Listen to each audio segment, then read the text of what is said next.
પણ વજુભાઈ વાળા સાથે સંવાદદાતાએ વાતચીત કરી હતી। સૌથી પહેલા એ સાંભળી લઈએ। એનડીએ આટલા વર્ષો સુધી જે પ્રજાનું કામ કર્યું છે અને પ્રજાનો વિશ્વાસ પ્રાપ્ત કરેલ એ ફરીથી એનડીએને તૂટી અને દિલ્હીની ગાદી ઉપર બેસાડશે। હજુભાઈ એક જોવા જઈએ લોકસભાની ચૂંટણીમાં તો સીટો ઘટી છે ને વિપક્ષ પણ મજબૂત થતું ગયું છે। જો ભાઈ, પોલિટિકલ પાર્ટીની અંદર કાયમ એક સરખી પરિસ્થિતિ હોતી નથી, કારણ કે આટલા વર્ષો સુધી કોંગ્રેસ શાસન કરતું હતું, પાછું ભાજપ આવ્યું, પાછું કોંગ્રેસ આવ્યું, વળી પાછું બીજી પાર્ટી નબળી થાય તો એક પાર્ટી સદ્ધર થાય।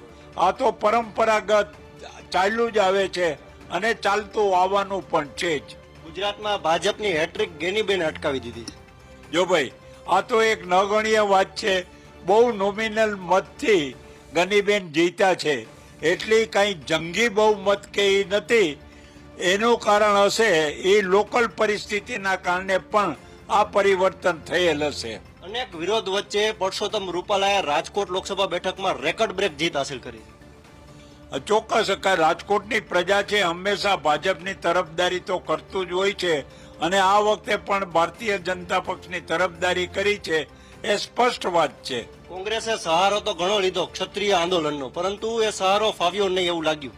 જો ક્ષત્રિય આંદોલન શરૂઆતમાં ઉગ્ર હતું, પણ ત્યાર પછી ક્ષત્રિયના આગેવાનોએ પણ કહ્યું કે રાષ્ટ્રહિતની અંદર આપણે વિચાર કરી અને ભાજપની વિરુદ્ધ મતદાન ન કરવું જોઈએ।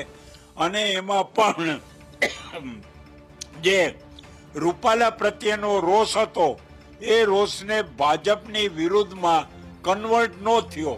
વજુભાઈ હવે શું ઈચ્છે છે, ભારતને કઈ દિશા તરફ જોવા ઈચ્છે છે? જો ભાજપને આ છેલ્લા 10 વર્ષની અંદર જે પ્રગતિ કરી છે એ આવતા 5 વર્ષની અંદર જે ભાજપે અને એનડીએના લોકોને આપેલો વિશ્વાસ છે એ વિશ્વાસ પરિપૂર્ણ કરવા માટે થઈને મેનિફેસ્ટોમાં આપેલા તમામ વચનો પૂર્ણ કરે એ જ લોકોની અપેક્ષા હોઈ શકે।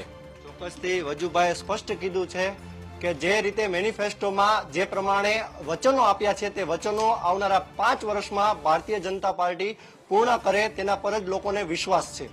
કેમેરા પર્સન અભય ત્રિવેદી સાથે ઋષિ દવે, ન્યૂઝ કેપિટલ, રાજકોટ। બિલકુલ, એટલે જે પ્રમાણે વજુભાઈ વાળા સાથે અમારા સંવાદદાતાએ વાતચીત કરી અને ઘણી બધી વાતો તેમણે અત્યારે કરી છે। જે લોકલ મુદ્દા છે તેના આધારે ગેનીબેન ચૂંટણી જીત્યા હોય તેવી પણ તેમણે વાત કરી છે, પણ